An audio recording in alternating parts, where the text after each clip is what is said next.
online lessons seem to be going well and your responses. It's great to hear from you and hear how you're getting on. So let's do the next part of this lesson. Now on the board again, the title, Finding the Diameter of a Circle given the circumference and the date. So like I've said before, really important that you put the heading and the date so that you've got a record of what we did. Just the same as in the math class. Okay, so we have the formula, the circumference is equal to pi d. That's the lesson that you did yesterday. Now this time, here's the question we're going to look at. If we know the circumference, can we work out the diameter? So in this question here, we've got the circumference is 38 centimetres. What is the diameter? Now let's work with the formula that we know. C equals pi d. Well, we know the circumference, so we can put in 38 is equal to, we know that pi is 3.14 times, we don't know the diameter, so we'll put d. 38 is equal to 3.14 times d. So what is d? Now, we've done equations before in class, and if we want to get d on its own, we would think, what's happened to d here? It's been multiplied by 3.14. So to undo that, what's the opposite operation to multiplying by 3.14? Well, the opposite operation to multiplying is dividing.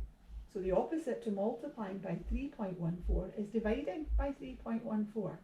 Now this is an equation. Remember, an equation is just a statement with an equal sign. It's true on both sides. So if we are going to divide one side by 3.14, then we've got to divide both sides by 3.14. So let's do that. Let's divide both sides by 3.14. 38 divided by 3.14. And if I divide by 3.14, I undo that multiplying, so I'm just left with d. So we've got 38 divided by 3.14 will give us d. So I'm going to pick up my calculator and do 38. So 38 divided by 3.14 is equal to, now my calculator display fills with digits. I'm just going to write them all down.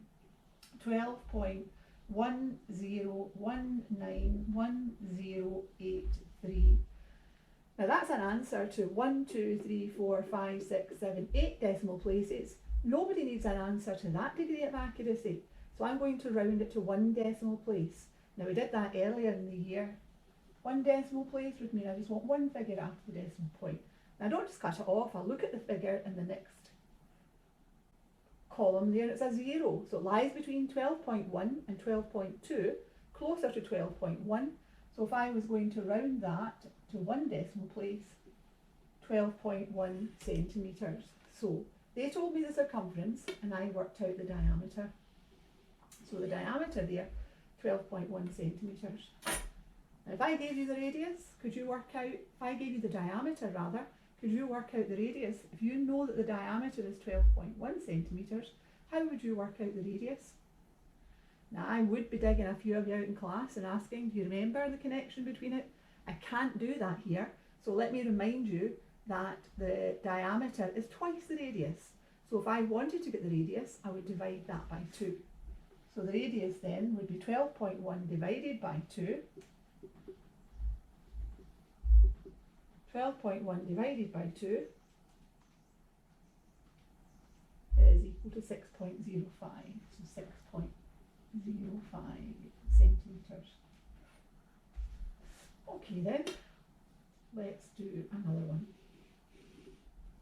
Okay, let's do a couple of examples. We've got a new formula, d equals c over pi. So let's look at example 1.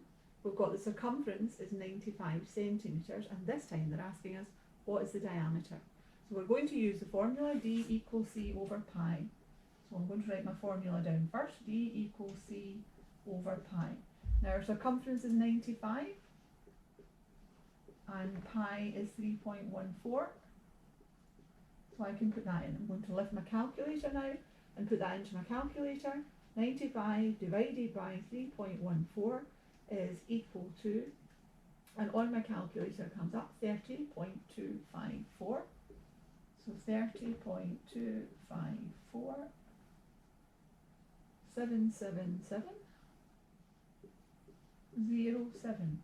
Now that's an answer to 1, 2, 3, 4, 5, 6, 7, 8 decimal places. Nobody needs an answer to that degree of accuracy, so I'm going to round it to 1 decimal place. Now this time, I want one figure after the decimal point. Now look at this figure here. Now 5 or above, we round it up. It lies between 30.2 and 30.3. This time it's closer to 30.3. So 30.3 centimetres. Now remember, in maths you should always be asking, is that a reasonable answer? We know the circumference is 3.14 times the diameter. So 3 times 30.3 would be 90.9. 3.14, yes, that's a reasonable answer. You should always be asking, is that a reasonable answer in maths? Now let's look at the second one. I'm going to change that because I want this time to make the question finding the radius. So we're told the circumference is 534 centimetres and we're asked to find the radius. Now we know, first of all, we would have to find the diameter. And once we've got the diameter, finding the radius is nice and easy. We would just divide it by 2. So we're going to start it in exactly the same way. We're going to write down our formula, d equals c over pi. And let's put our values in. C is 534, so 534 divided by 3.14. Going to put that into my calculator now, 534 divided by 3.14 is equal to, and I get 170.06. So it is equal to 170.06, 36943. 36943. I'm not going to round it just now because you don't ever do your rounding in maths to the very last stage. I'm not finished. I wasn't asked for the diameter, I was asked for the radius. So I'm now going to take that. We know the connection, the diameter is equal to, the radius rather, is equal to the diameter divided by 2. So we know we have that. So we've got our diameter, divide it by 2. So I've still got it in my calculator, divided by 2 is equal to, and what comes up in my calculator this time is 85.03184713. So if I round that this time to 1 decimal place, it would be 85.0. I've got 3 there, so it would be 85.0 centimetres. 85.0 centimetres. Now that's what you're going to be asked to do in this exercise. You're going to take your book and you're going to do page 93 to 94. So let me write it here.